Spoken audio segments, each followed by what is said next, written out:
السلام علیکم ورحمۃ اللہ. میں امی عرفان خالد ڈسٹرکٹ راجن پور سے. یہ جی کل میں نے گندم کا جو ہے نا ایک کھیت جو ہے آپ کے ساتھ شیئر کیا تھا.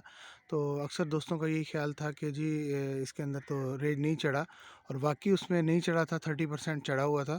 تو یہ دوبارہ ریپیٹ ہوا ہے کل شام کو اس کے اندر، اور اب آپ دیکھ رہے ہیں کہ یہ تقریباً 100% جو ہے نا ان کے اوپر بیڈس کے اوپر ریج چڑھ چکا ہے، اور مکمل طور پہ یہ بیڈس گیلے ہیں، اور ان بیڈس کے اوپر پانی بالکل نہیں چڑھا، اور ان کے اوپر صرف پانی کا جو ہے نا وہ نمی چڑھی ہے. اور بالکل اس ہمارے رقبے کے ساتھ ہی بالکل یہ کنونشنل فارمنگ ہے، اور یہ ٹپیکل طریقے سے گندم کاشت ہوئی ہے.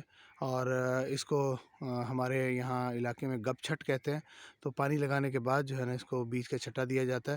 تو یہ دونوں کراپس موجود ہیں، اور درمیان میں صرف یہ ایک پگڈنڈی ہے چھوٹی سی.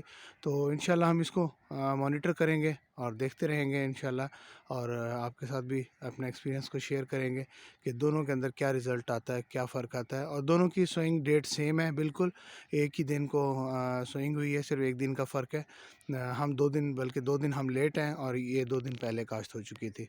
تو بہت شکریہ جی.